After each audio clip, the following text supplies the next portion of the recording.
nakakatawa talaga yung gabing yan. Kasi hindi makadecide itong magkaibigan, Inday and Manang, kung pupunta ba ng Davao. Kasi walang sumasagot sa kanila kung anong gagawin nila. They were invited.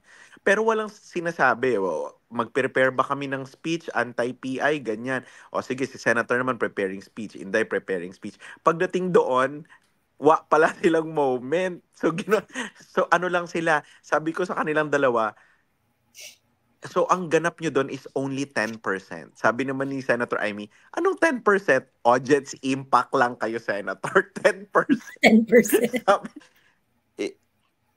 ganun talaga tingin nila, no? Alam mo, yan ang ikababagsak nila eh. Number one, iniisip nilang kaya sila nanalo last election ay dahil sa sarili nila. Lakas na lakas sila sa sarili nila. Kung sinabayan nila tong Davao na to, ito ay isang indikasyon na hindi talaga sila ang malakas nung nakaraang election. Dapat, kung talagang matalino ka, kung nag-iisip ka talaga at nakaangkla ka sa realidad, dapat may realization ka na niyan eh.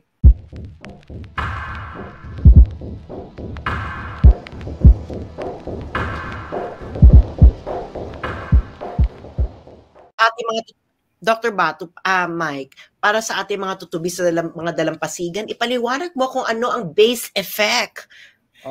Yung base effect, kasi pagka kino-compute mo ang rate of inflation, hindi naman yan, yung pinapakita nilang datos na 2.something%, hindi yun month to month, year on year yun.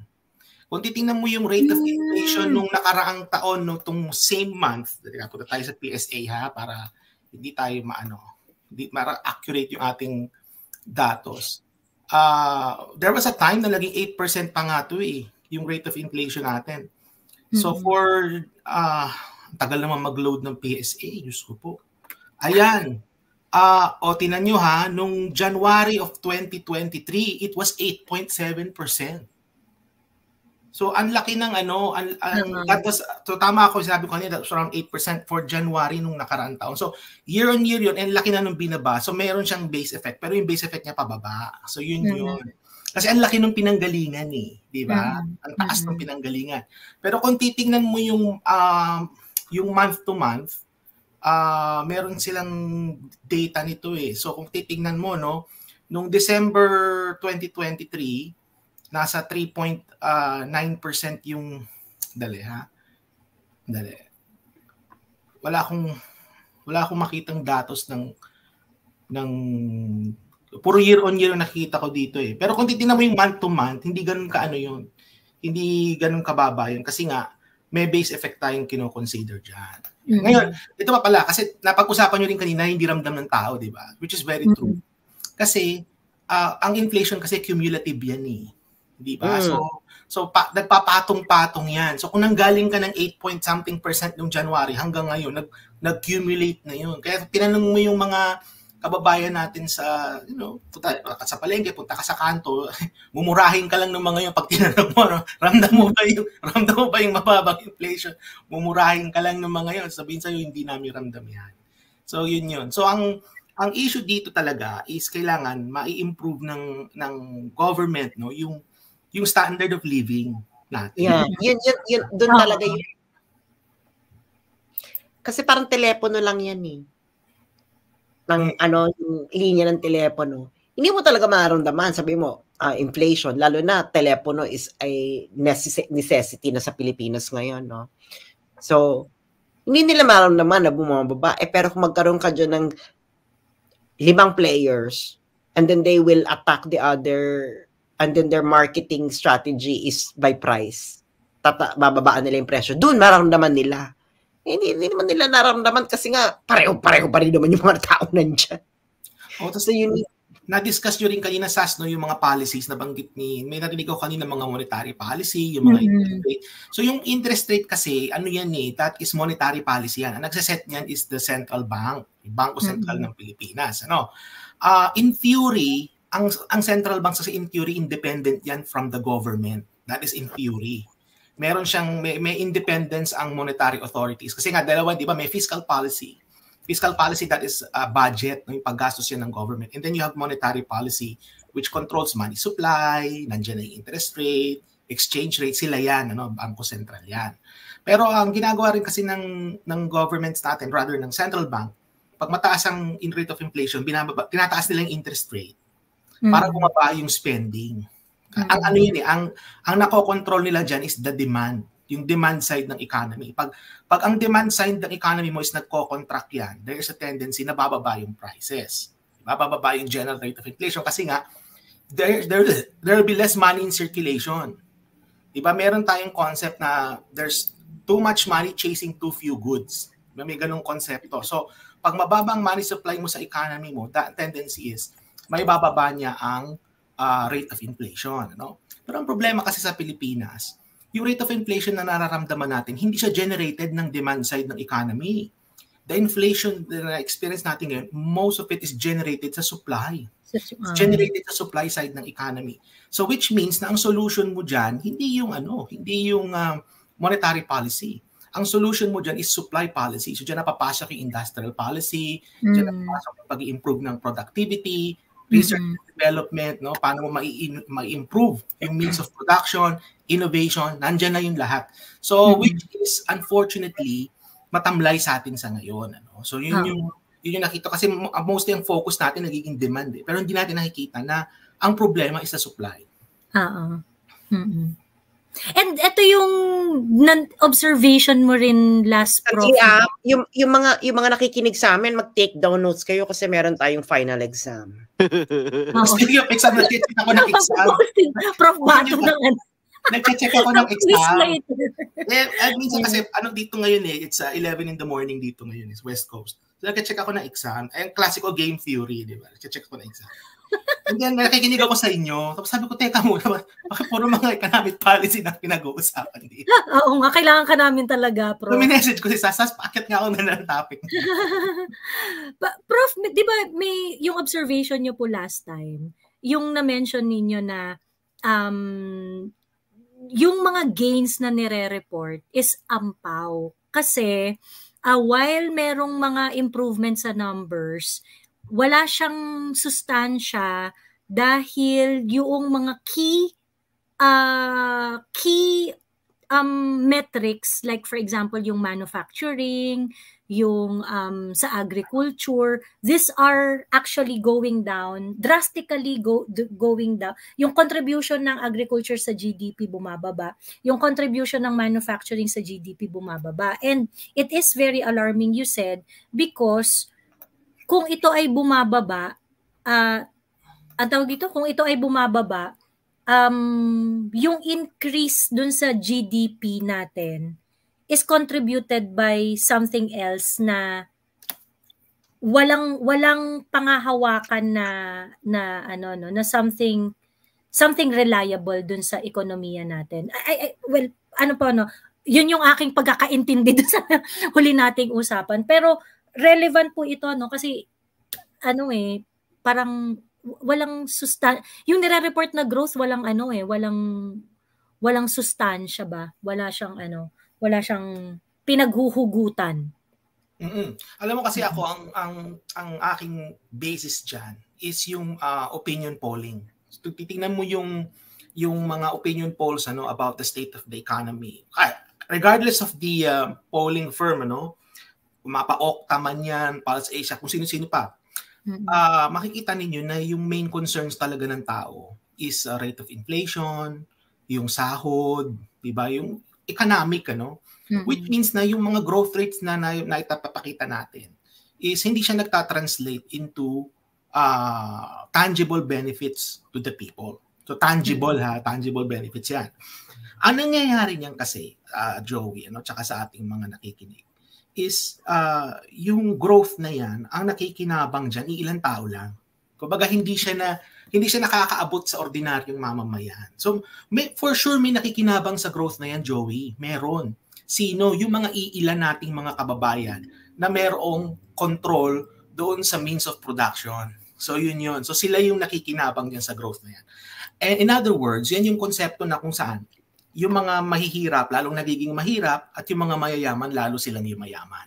So yun yung diyan, yun yung makikita natin na nangyayari. Kaya pag tinanong mo ordinaryong tao, random mo ba yung 5.8, 5.6% growth?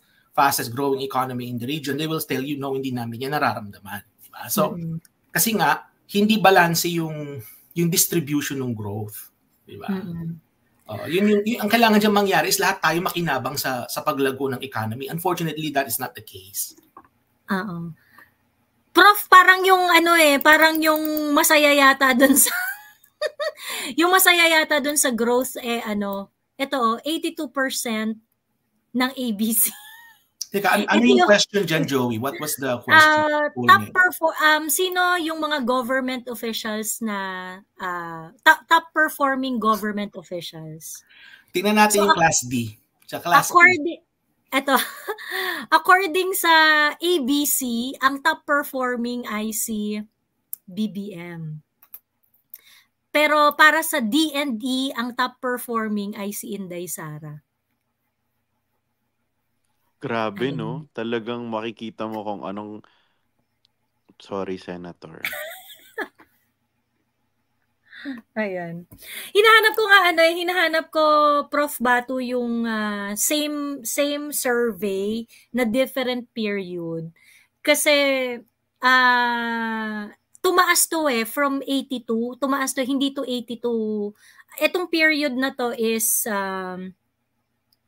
Itong period na to ay December 10 to December 14, 2023. Meron itong I think parang mga yata third quarter, mga September, October yata. Nakakatawa yung underdog lang ang masasaya. Oo. Ayan, no? Ano to, hindi to ganito kataas, hindi to 82. Pero tumaas yan ngayon. Pero, ano yung kinasasaya nila?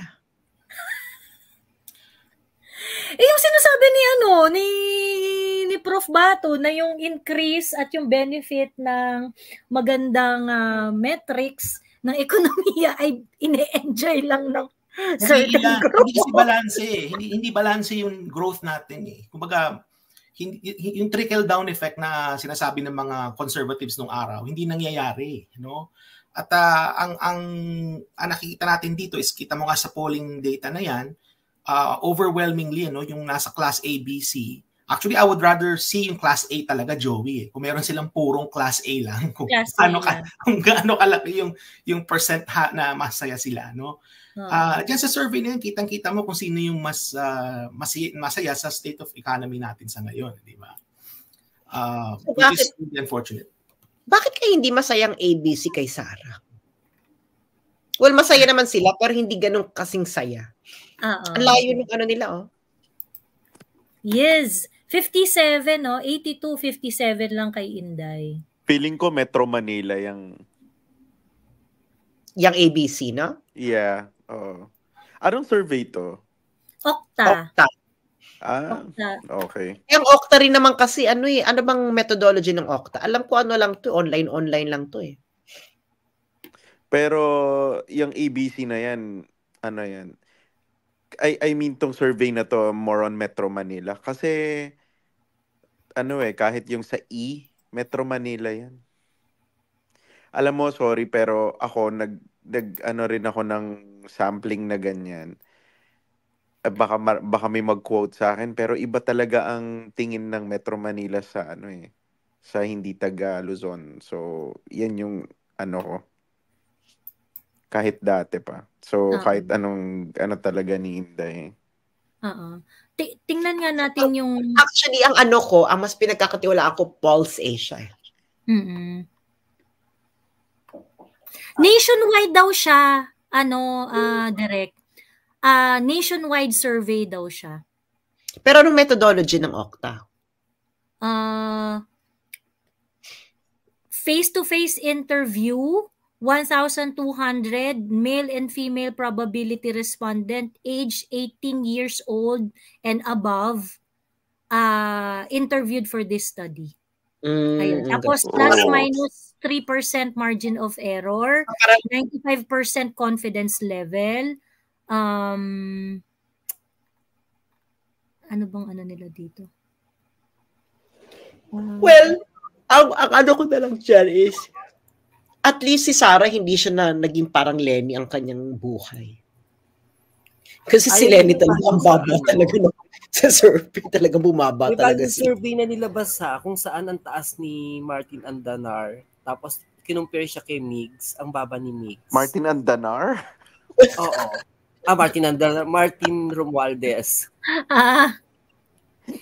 Yung ang obvious na yung pangalan ng survey firm parang kakaiba. Parang Pag-asa ba yun? Ewan ko anong survey firm yun. Girl, pag hindi siya established, ano yan, M&M lang yan. By the way, no, makikita natin leading to the election, expect nila dadami pa yung mga survey firms na mga fly-by-night. No? Marami yung lalabas na mga results going into 2025. Pero I think ang pinaniniwalaan ko lang na survey, yung Facebook reaction, yung haha, yung heart. Hindi, actually, magkakaalaman yun sa 2025. Kasi midterm Kasi magkakaroon ng slate yan Magkakaroon ng, tingnan natin kung magkakaslate ba si ang Duterte, magkakaroon ng slate kasi si Sara, ano ba siya, magkakaroon ba siya ng sariling slate? Kasi hindi natin alam ang kanyang ambition. Kasi di ba tatakbo siya ng 2025? Sabi niya. Pwede ba siyang tumakbo mayor? Tapos vice president din siya? Hindi. Hindi pwede. Basta akong alam ko, iniisip na nung kampo nila, iniisip na ng admin kung paano nila hindi mai-slate si senator sa kanila na hindi sila mababadshot. Si Amy? Oo, kasi ba re-election niya siya. Ngayon, feeling ko tinatrabaho na nung mga yun yung hindi kasama si Sen sa slate nila kasi paulit-ulit sila dun sa na sabi ni ganito, sabi ni ganyan, dapat ka-share natin sa vision yung mga nasa slate natin. Pero parang feeling ko pakitang tao na lang yung Senate na yan. Sa July, gusto na nilang burahin yung Senate So sino ang eksena nila ng alam mo kasi sa yung presidential survey, si Tulfo saka si pa rin ang nangunguna si Sara Yeah. So ibig sabihin, si Tambi, kaya nga kung satisfied talaga yung mga tao kay BBM, ba't hindi nag-rub off kay Tambi? Well, hindi kasi kilala ng tao yung sorry, Senator. So ngayon, hindi siya kilala ng tao. So paano magra-rub off? Hindi nga siya kilala ng tao. Yeah. Ang mga nakakakilala sa kanya, puro trolls niya. Paano yun? Hindi naman register. Nakakaboto yun. Di ba? So ngayon, parang inaano ko na, kung satisfied, hindi. Parati siya nakikita, nakasama ni BBM. Or ganun din talaga na hindi talaga kilala si Martin Romualdez. Hindi talaga siya kilala. Swear. Hindi kahit sa ABC, wala siya Hindi siya kilala talaga. Sandali, kukunin yung survey. Kaya nga kung sasabihin natin yung pangalan niya, tayo lang magpapakilala. My God, he's a common noun, believe me. Hindi kahit sa alam mo ba yung bagong presidential survey, mas mataas pa si Luis Chavez Singson kay Romualdez. Kesa kay Martin, oo. Parang yun na parang. Hindi siya kilala. Sobrang hindi kilala. Ako tawaging Martin Tambi na lang. Kasi mas kilala siya as Tambi. For promise, wag natin banggitin yung pangalan. Mas mataas pa si Risa Ontiveros, 1%. Tapos si Tambi, 0.3%. Ano ba yun? Tapos, ano survey yan, Sas? 2028 presidential survey. Iting sa Tangerine. Tapos nakakaloka pa kasi dito. What's this? Bakit hindi rin gusto ng class A, B, C, si Romualdez, 0% na siya dito. Para magustuhan mo ang tao, kailangan kilala mo muna siya. Hindi Hello, class ABC. This is already class ABC. Mas kilala siya dyan. So, 0% for No, sa president. tingin ko, sa totoo lang, sa tingin ko, hindi pa rin siya kilala ng mga yan. Siyempre, hindi talaga siya kilala, promise. Hindi, kasi Joey, ipakita mo yung survey ng Okta. Yung kanina? Parang imposible hindi pa siya kilala kasi mukha niya lagi na lang nasa TV. Ay, sorry. Hindi ito. Di ba parang siya lang yung presidente eh. Hindi, kasi minsan nagkakatalo rin yan sa methodology ng mga survey at saka kung kailan nag-survey. Oo. So, hindi kasi ito recent, parehong recent lang. Kita mo, ilan ang ABC ni Romualdez? 56. Actually, mas mataas pa kay Zubiri. O kita mo, halos magkapareho nga lang sila ni Sara sa ABC, tapos 0% siya sa presidential. Ano ba yun? Ibig sabihin, hindi lang talaga siya bet. Kilala siya, hindi lang siya bet. Hindi siya, Meron ba hindi siyang siya- awareness? hindi siya bet maging presidente, pero bet siya maging speaker. So, speaker ka na lang. Oo. Ayun. Eh, di kung mag-speaker siya, pwede bang Bluetooth na lang para ilang tao lang nakakarinig? Kasi sino lang yung may Bluetooth reception, siya lang. Oo, pwede ba yung mga tanong niya na lang? Mm-mm. Oo nga, so kilala siya, no? Hindi lang talaga siya gusto. Ayun. Hinahanap ko, Prof. Batu, yung kung, kaso ganito talaga sila eh, naka-ABC, naka-atado yung ABC, hindi nila hinihuli. Pero maganda sana pagka nakita natin, no? Yung A lang. Ang prediction ko dyan, mas mataas pa talaga yung sa A. Yung sa A lang Oo talaga. nga. Bakit yung DNE nakahiwalay pero yung ABC sama-sama? Eh kasi... Ang arte naman ng ABC, so nandidiri sila sa DNE? Yung DNE magkahiwalay, yung ABC pinagsama-sama. O nga, baka mas mataas pa sa 82 yan, pagka A lang. Baka naman, 79 sa A. Pero alam mo, sa mga survey na to, makikita mo kagaya sa Supreme Court, naawa ako sa Supreme Court, Joey. Laging sila yung mababa yung, alam mo yan, natatrabaho naman sila.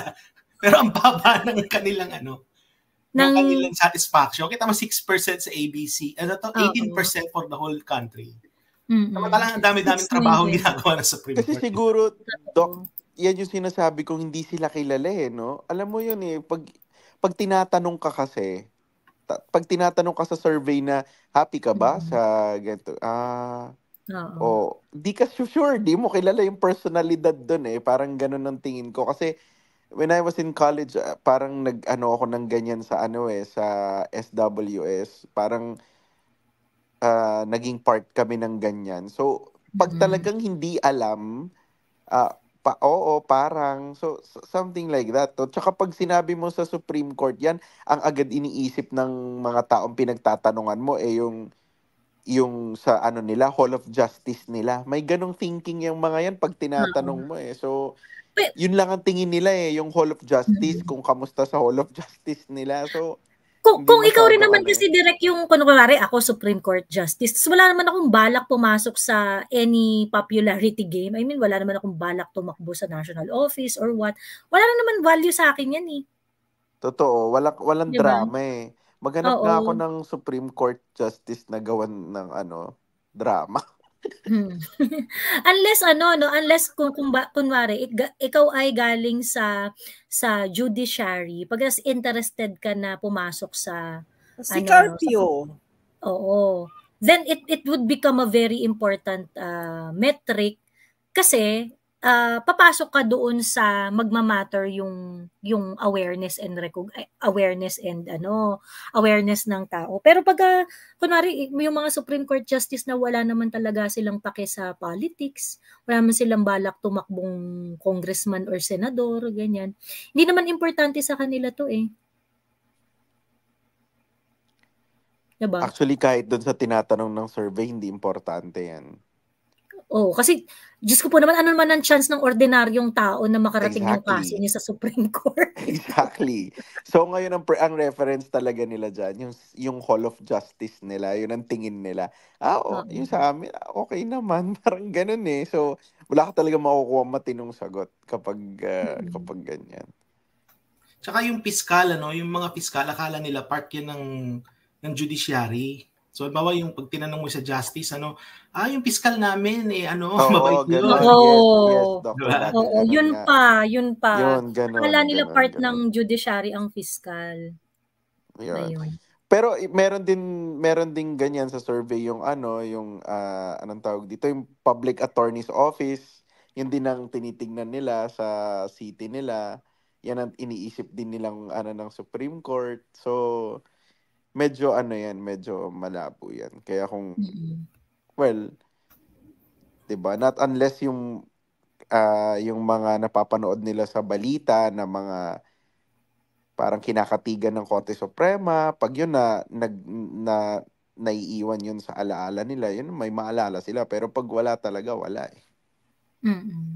Ngayon. Ayun, maganda tong pinoint out ni Dorothy. At the end of the day, dun sa survey na yon, ang pagdating sa botohan, mas marami pa rin yung D&E. Kaya hiniwalay? O yan yung point yan? O yan yung reason? Well, ang tawag dito, kumbaga, parang kahit pa sabihin natin na mataas si BBM dun sa ABNC, which is, kumbaga, parang more or less we can understand why they are happy with what's happening right now. Pero if you're going to look at it, kasi kaya ka naman nagsa-survey na to, gusto mong makita yung ma-predict yung behavior ng ng vote when the counting of preference matter. So at the end of the day kasi mas mataas ang number na botante ng DNP. Pero Dr. Bato, is it parang conclusive? Is it, sa tingin so this survey shows na popular pa rin si BBM? Oo, kasi nga kung titingnan din natin maganda tingnan diyan yung kanilang sampling na error din kasi tsaka ilan yung sinurvey. 3%, Doc. Plus minus 3%, 95% confidence level. Ilan yung in-interview nila na face-to-face? Sa Okta yan yung face-to-face. Yeah, 1,200. 1,200. Okay, so from a statistical point of view, reliable yun. Ibig sabihin nun is, yes, tama ka direct sa question mo na merong popularity pa rin, particularly nga sa A, B, and C classes, mas malaki yung statistically significant yung kanyang popularity doon. In contrast, makikita mo na mas mababa yung popularity niya dun sa class D and E, which is interestingly naka-disaggregate siya, nakahiwalay siya dun sa A, B, and C. Ang suspecha ko dyan is mas kakaunti yung sinample nila ng A, B, and C at mas marami yung sinample nila from D and E. Kaya na-lump together yung A, B, and C. Kasi kung kukunin mo lang sila individually yung A, B, and C, magiging unreliable siya, lalaki yung sampling error niya. Kaya ganun yung nangyari dyan. Pero yan ang huling baluarte ng mga politiko. Mahirap kasing humanap ng ABC Mahirap kasing humanap ng ABC na respondents.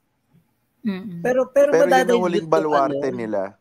Yung ABC, yan ang huli. Kapag yan na ang hindi ka na popular dyan, yun na.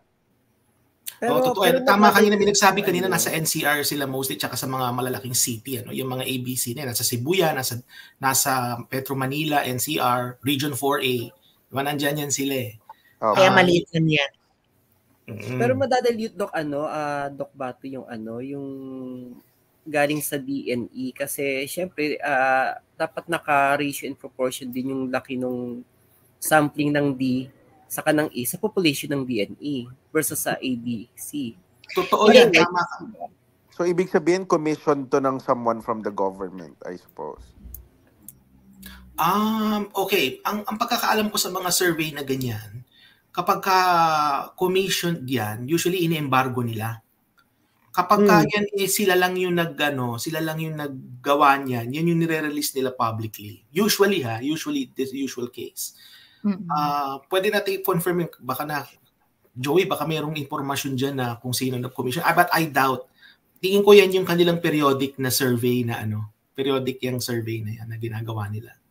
I might be wrong. Alam niyo na ba ang chismis sa Australia? Anong meron? Kasi daw, siguro naman alam niyo naman to, no? Na pala, inimbita pala siyang mag-emerald. Mag-lunch. Inimbitahan si John Mayer. Oo. Mag-ispluk-ispluk. Okay. Mm-mm. Una bilang isang speaker, tapos yung ikalawa, lunch with with twice pala yung imbitasyon. Yes, pareho niyang ayoko nga. Ganon. Sabi ko, tari naman ni John Mayer. Ganon. Yan ang chismis sa Australia. Sa Australia lang naman yan. Actually, ano ang tawag dito? Parang nilangaw yung una niyang event eh. Nilangaw yung una niyang event. Tapos yung sumunod na dalawa, ang sumipot lang, si Inday. Walang pumunta na inisnab ng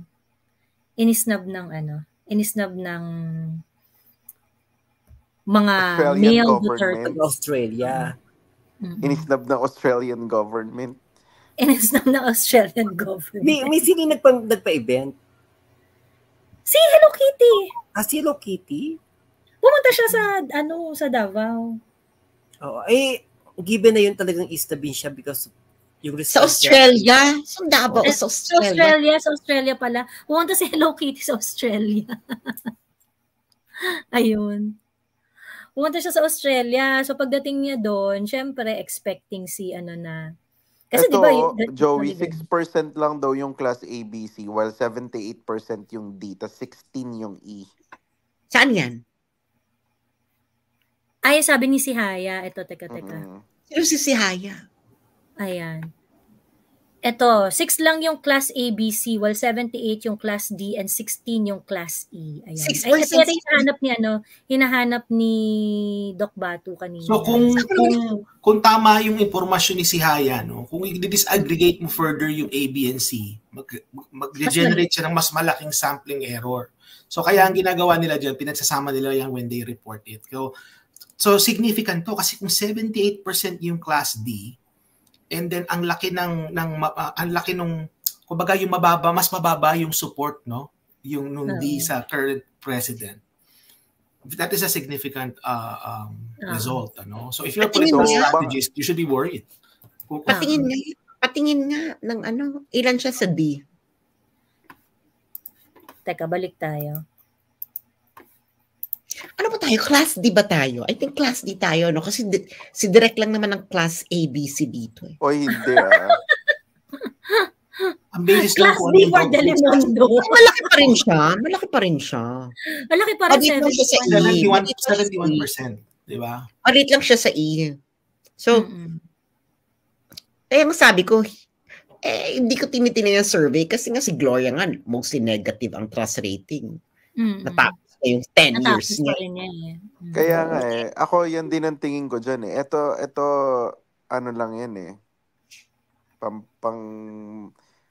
lang yan pampaingay. Hindi, ang ko naman is parang Pinoy. Lahat sino ba dito ang gusto si Pinoy after ng Manila bus hostage crisis at nagkaroon ng redeeming factor? Ako kasi after nung Manila bus hostage crisis, sabi ko, Diyos ko, wala na tong presidenteng to. And then, wala. Na parang, di ba may mga, mas gabi pa nga doon, di ba? May away din pamilya noon, di ba? Sina Peping Coangco, saka sino ba yung isa? Si Tingting Coangco, gusto nila mag-resign si Pinoy, di ba? Punta pa sila ng EDSA. Wala rin man nangyari. So I think it will be like Pinoy 2.0 na galit na galit lang, pero na parang okay lang na nandyan ka. Pero he's still popular. For me, he's still popular. He is still fair. Ano pa lang to simula pa lang nung kagaya ng sinabi ko kay Joey, etong nangyari sa PI, eto pa lang yung simula ng awareness na there's something wrong. So, start pa lang to. So, I think marami pa rin hindi Hindi. Kasi itong nangyari sa PI, this is the time that people really heard Duterte. Gets mo? Kasi Yeah. before, wala naman nanonood kay Duterte kasi nga, di ba yung SMNI ilang beses nilang ginurgur. Tapos, kinokontrol nila yung algorithm ng Facebook. So, mababa yung viewership ni Digong sa gikan sa masa para sa masa. Nung nagsalita na sa Davao, kita mo nga yun, di ba, sa Rappler nga, ang difference nila, si BBM, 76,000. Si Digong, ang kanyang viewership, 2 million na. Pareho lang naman yun na araw. So, Yeah. at Rappler pa yun, no? So, there's something going on. Kaya tama ka, Direk, na ito pa lang ang simula ng lahat. It's really the start. Yeah. Kaya wag sila magkakamali na pag nanalo ng senator si Digong, kanya na naman ang camera. Yeah, he's really a show, and alam mo naman ng mga kababayan natin. Mahilig sa show. Kita mo si Mami Like, parati nagsishow. Abangan ko yung si Digong pag naging senador. Yahoo Messenger pala. Oo. Pero tama pala, Dr. Batu, na consider yung ratio in proportion. Kasi kung titignan mo, yung buong Pilipinas, 71, and yet parang nakaano lang sa ano. Kasi di ba kung malaki yung botante ng DNE, madadilute. Pero pagdating dito sa overall sa Philippines, 71 lang. So, na-consider pa din pala. So, talagang, agree okay, Direk. Popular pa din si Yeah, si popular pa lang siya. Tapos, Popular pa din sabi dito ni Isabel Cruz, kung mapapansin talaga natin, lahat ng mga binabato sa admin, sila care. Pero pag si Digong, sumasagot sila. Oo. Well, ang tawag dito, may impact talaga, and I think talagang nire-recognize naman nila na talagang malakas si PRRD. Kasi may mga in-house survey yan. Titignan pa rin nila kung gaano pa kapabilis. Kung ganyan. Kaya ang ginagawa nila kay Digong, tinatanggalan nila ng platform. Kaso, sila alam nilang malakas kasi nagkaroon ng yung fact na di ba, yung COMELEC biglang sinabi nila hindi na namin bibilangin yung pirma. That's a de-escalation Kumbaga parang they are trying to certain extent nag-yield sila dun sa demand ni PRRD na stop nyo na yung PI na yan. Well, of course, hindi naman tayo convinced sa ginawa nila na yon, pero at least merong reaction for them to de-escalate, diba? Well, coming from someone na nasa media, alam mo talagang malakas yan kasi ni isa sa mga mainstream, wala namang may gusto kay Digong pero wala silang magawa kung hindi ibalita. Yun kaya alam mong malakas. Wala silang choice Ako, nasa showbiz ako, so alam ko na aside from ayaw nila kay Digong, syempre meron na yan, may Tambi factor na yan because Tambi's all over media.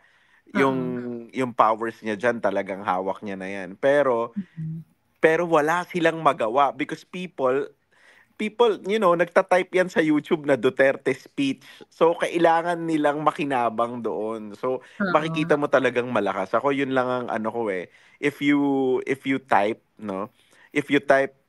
nung araw na yan, BBM speech na hindi yan popular now. Pero Duterte speech sa Facebook, popular now.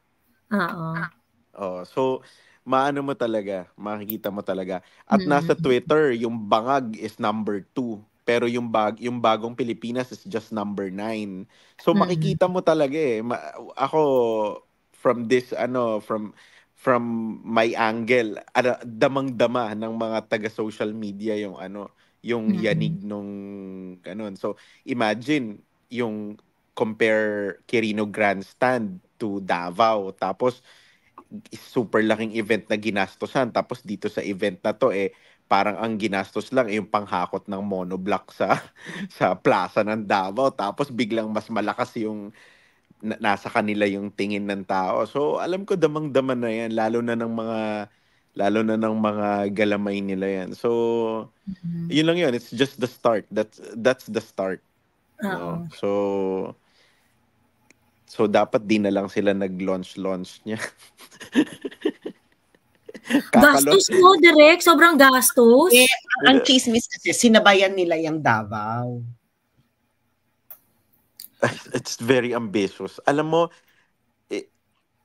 ganun talaga tingin nila, no? Alam mo, yan ang ikababagsak nila eh. Number one, iniisip nilang kaya sila nanalo last election ay dahil sa sarili nila.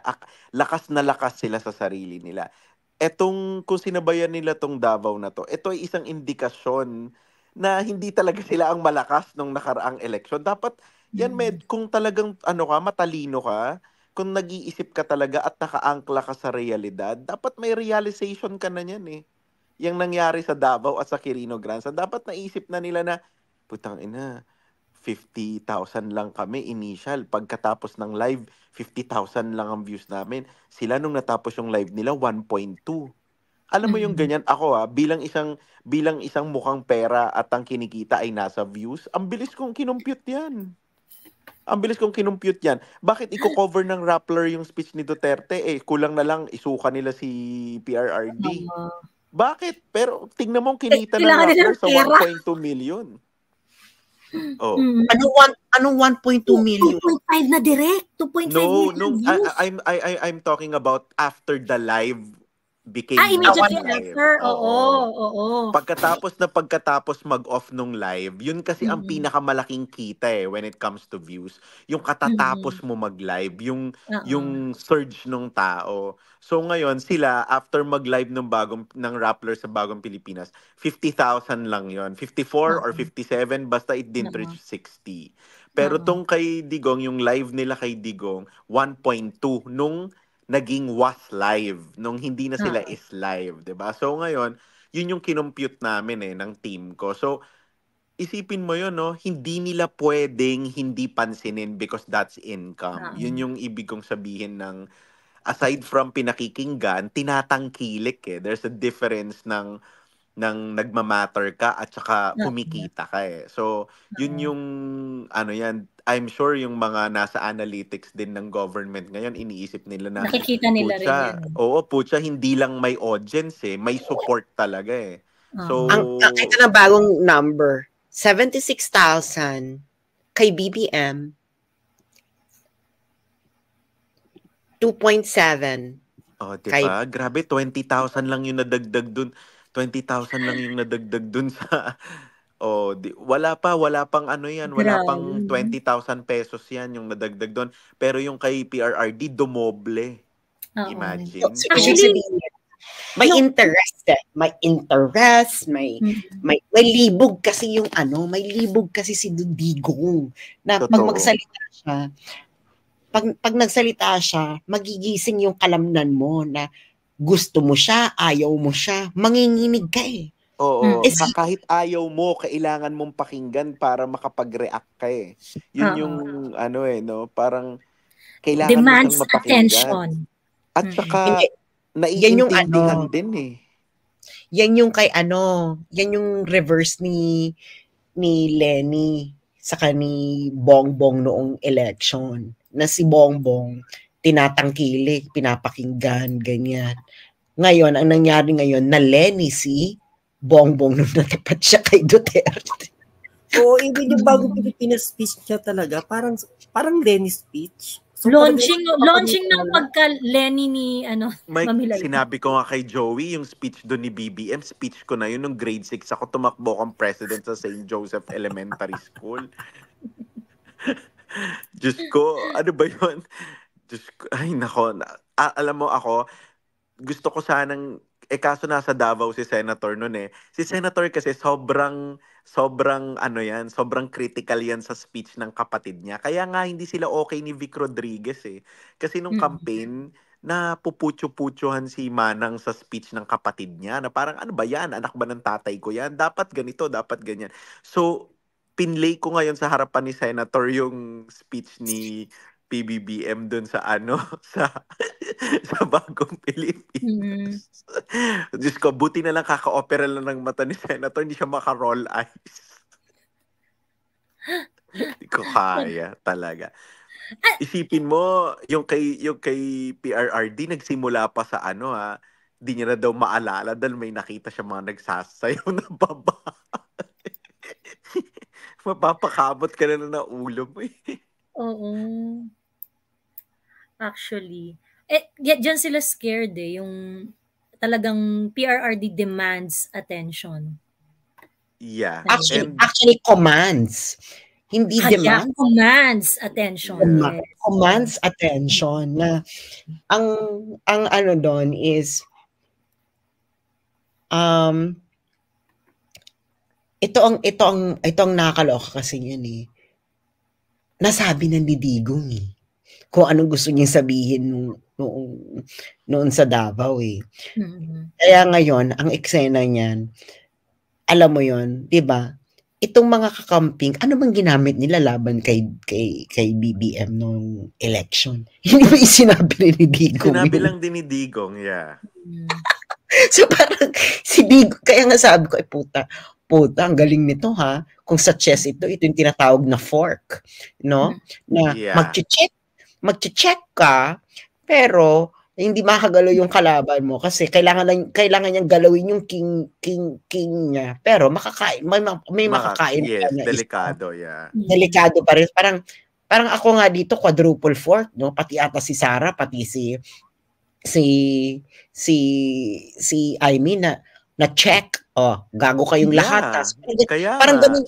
Parang ganun si Digong nga, putang ina ninyong lahat. Oo, ganun talaga. Talagang nagpaulan ng pakyo talaga sa buong bansa eh. So sabi ko actually before, just ko talaga nakakatawa talaga yung gabing yan. Kasi hindi makadecide itong magkaibigan, Inday and Manang, kung pupunta ba ng Davao. Kasi walang sumasagot sa kanila kung anong gagawin nila. They were invited. Pero walang sinasabi, mag-prepare ba kami ng speech, anti-PI, ganyan. O sige, si Senator naman preparing speech, Inday preparing speech. Pagdating doon, pala silang moment. So ano lang sila, sabi ko sa kanilang dalawa, so ang ganap nyo doon is only 10%. Sabi naman ni Senator Aimee, anong 10%? Audience impact lang kayo, Senator. 10%. 10%. Sabi niya, hayop, gumastos akong papunta dito, 10% lang pala ako. Sabi naman ni Inday, ako nga, galing pa ako sa kabila eh. So talagang walang nakakaalam, no? Kasi paano ka makakapag-prepare sa isang speech pagkatapos ni Willie Revilla?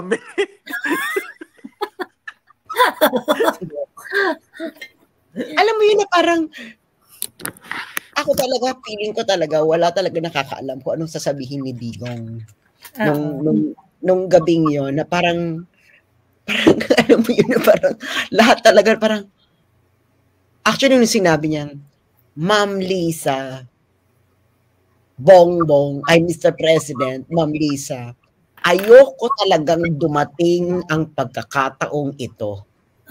Pero mapipilitan ako magsalita laban sa mga tao sa gobyerno. Ako talaga nakaganyan talaga yung bibig ko. Siya parang sasabihin patanda. Biglang. Alam mo, tawag dito, kung ano yung sinabi ni Digong doon, exact words like, ayokong dumating ang panahon na ito. Gusto kong sumigaw na eto ang hinihintay naming gusto ayaw mong dumating kami, eto yung gustong-gusto namin dumating. Pero alam mo na pipipikon yan eh kasi nga iniipit. Ay, alam niyo ba yung gustong gawin ng Kongreso ngayon sa SMNI? Gusto nila pati ang lahat ng social media platform ng SMNI tanggalin. Alam mo, nakakabahala yun, Sas, if gagawin nila yun na pati lahat ng social media. Kasi, in effect, that would go censorship na yun. Full-on censorship ang mangyayari dyan. And hindi nasaklaw ng NTC kasi yan eh. Ang NTC is free TV, di ba? I mean, yung binibigyan ng franchise ng legislature natin, ng Congress. Does that mean bibigyan din ng franchise yung social media? Hindi sila saklaw noon. So they're treading on really dangerous ground pag ginawa nila yan. Actually, question ko din niya kanina, Dr. Bato, nung pinapanood ko na parang, bakit pati social media pipigilan? Parang, anong saklaw anong batas meron diyan sa social media na pwedeng gamitin ng NTC? So, parang, obvious. Tapos, bumabalik ako sa speech ni BBM na, importante sa amin yung feedback. May nagpi-feedback sa'yo pero pinapatay mo. Ano yun? So ganun ang eksena nila sa buhay. Tingnan mo Ano ba? yung Roldy Singh yan. Alam mo ako, I'm very close to Congress Representative Geraldine Roman. I'm so disappointed talaga. Close din kay Manang yan eh. Pero kahit wala pang Aimee noon, super close ko na kay Representative Geraldine Roman. Pero now that she's, one of the auto defenders of Tambi, sobrang, nako talagang mag-i-essay text na ako para hindi ako dadaan ng Bataan. Bataan kasi siya. Ay, yung closeness direct, no, kasi Bataan nga lang pala siya. We are very close. Alam mo, as in super close. Sabi ko pa nga sa kanya, way back mag-senador, ganyan. As in, we are text mates, as in chat mates. Talagang, ay nako, hindi ko talaga mapaliwanag. Paano auto-defender?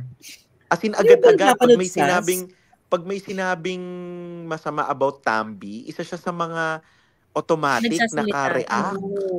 In fact,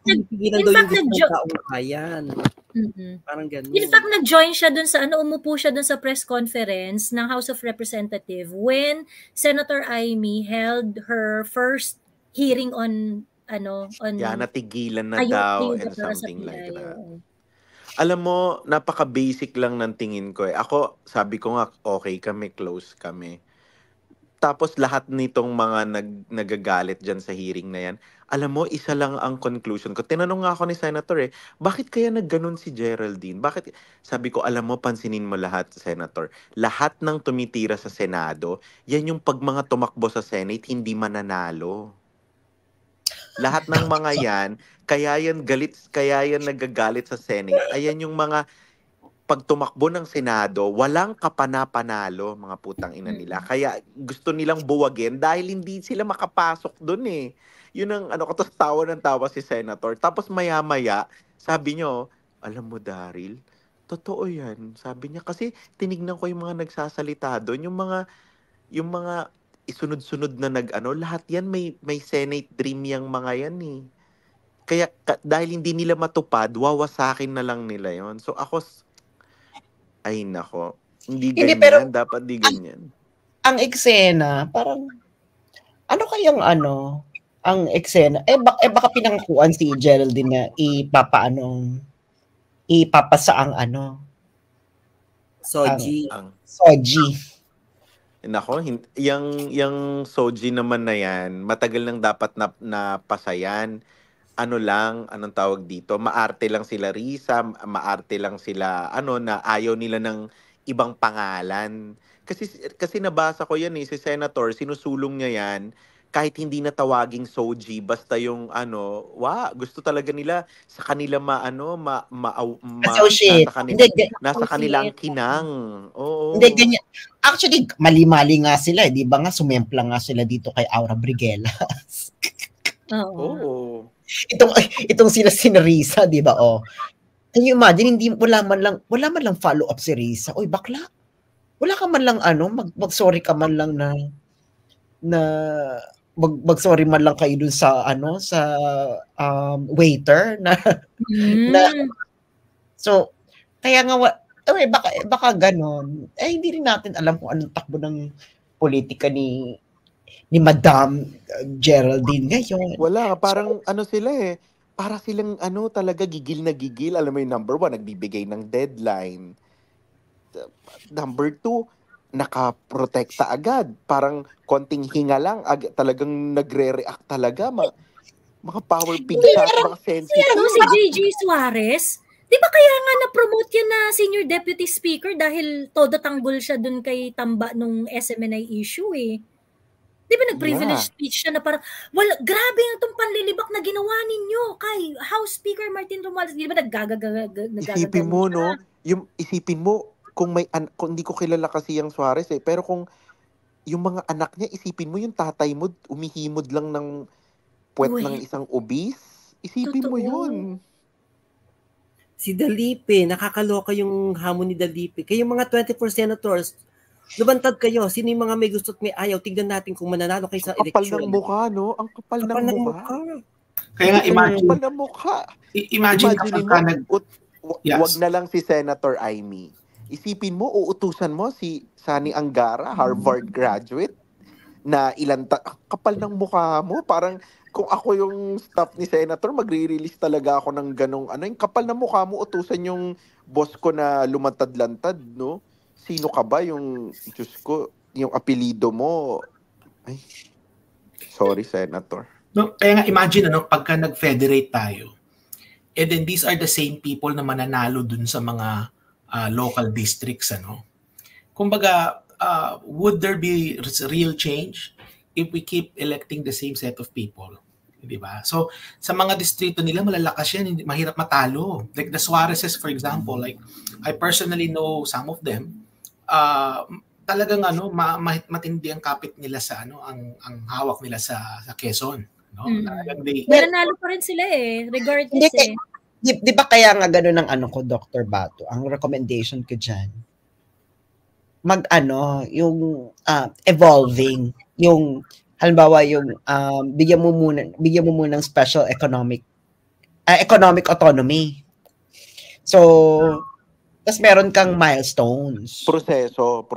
Oo. Hindi agad-agad.